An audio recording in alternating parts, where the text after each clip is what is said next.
নমস্কার। আশা করি আপনারা সবাই খুব ভালো আছেন। প্রতিদিনের মতো আজকে আবারও নতুন রান্নার ভিডিও নিয়ে আপনাদের সামনে চলে এসেছি। আজকে সকাল সকাল বাবা বাজার থেকে বেশ কিছু কই মাছ কিনে এনেছে। সেই কই মাছ দিয়ে আজকে আমি কই মাছের তেল ঝাল রান্না করব। আপনারা ভিডিওটি শেষ পর্যন্ত দেখতে থাকুন। আশা করি ভিডিওটি আপনাদের ভালো লাগবে। আর আমার ভিডিওগুলি যদি আপনাদের ভালো লেগে থাকে তাহলে সাবস্ক্রাইব করে পাশে থাকুন।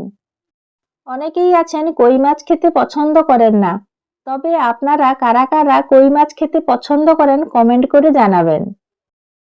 এবার রান্নার সব জোগাড় করে নিয়ে চলে এসেছি রান্নাঘরে।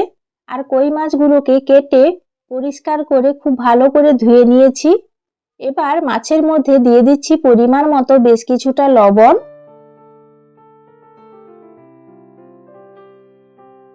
এরপর মাছের মধ্যে দিয়ে দিচ্ছি পরিমাণ মতো হলুদ গুঁড়ো।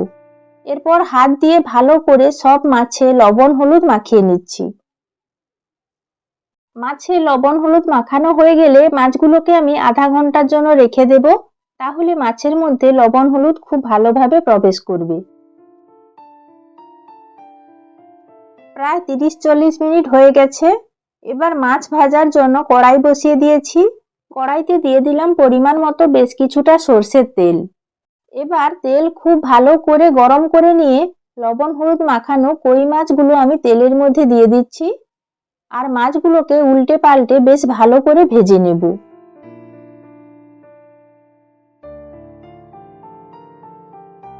আপনারা দেখতেই পাচ্ছেন কিছু সময় পর মাছগুলোর একদিক ভাজা হয়ে গেছে।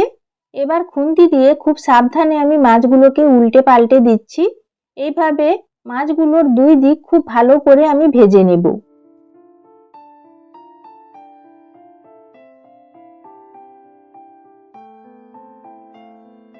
সব কই মাছগুলো খুব ভালো করে ভাজা হয়ে গেছে, এবার আমি তুলে নিচ্ছি।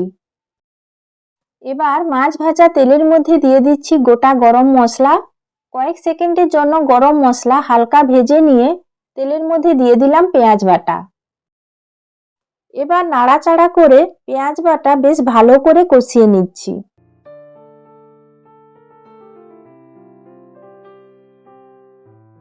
পেঁয়াজ বাটা দিয়ে বেশ কিছু সময় কষানোর পর দিয়ে দিলাম কাঁচা লঙ্কা চেরা আর দিয়ে দিচ্ছি বেশ কিছুটা আদা বাটা। আদা বাটা দিয়ে আবারও নেড়ে চেড়ে মশলাটাকে কিছুটা কষিয়ে নিচ্ছি।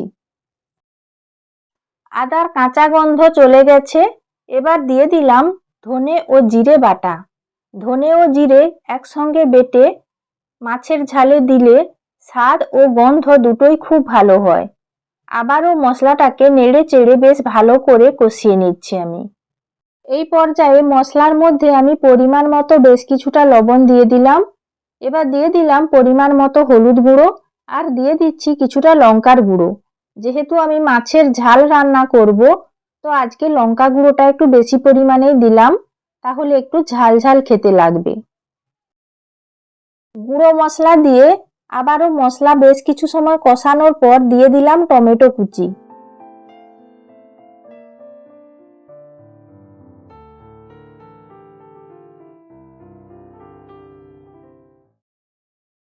কিছু সময় পর দেখুন টমেটোগুলো বেশ কিছুটা গলে গেছে আর টমেটো থেকে জল ছেড়েছে।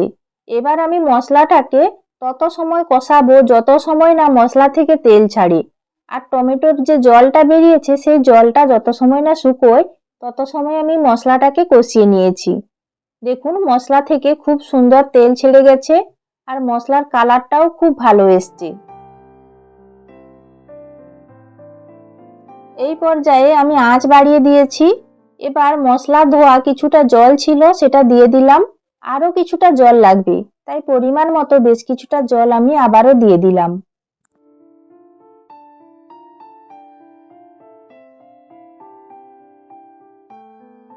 জল দেওয়ার পর আবারও বেশ ভালো করে নেড়ে চেড়ে দিলাম আর স্বাদের জন্য ওপর থেকে দিয়ে দিলাম কিছুটা চিনি। ঝোল খুব সুন্দর ফুটতে শুরু করেছে। দেখুন খুব সুন্দর কালার এসছে আর দারুণ গন্ধও বেরিয়েছে।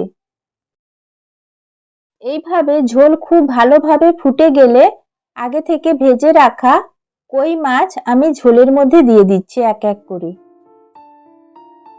এইভাবে কই মাছের তেল ঝাল রান্না করলে অসাধারণ খেতে লাগে। আপনারাও একবার বাড়িতে এইভাবে কই মাছের তেল ঝাল রান্না করুন, খেতে অবশ্যই ভালো লাগবে। মাছ দেওয়ার পর কই মাছের তেল ঝাল আমি প্রায় 10 মিনিট মতো ফুটিয়ে নিয়েছি। আর দেখুন মাছের ঝোল অনেকটাই কমে গেছে, মাখো মাখো হয়ে গেছে। এই পর্যায়ে আমি ওপর থেকে কিছুটা ধনিয়া পাতা কুচি ছড়িয়ে দিলাম।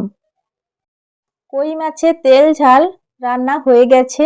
ধনেপাতা দেওয়ার পর হালকা নাড়াচাড়া করে আমি কই মাছের তেল ঝাল নামিয়ে নিচ্ছি।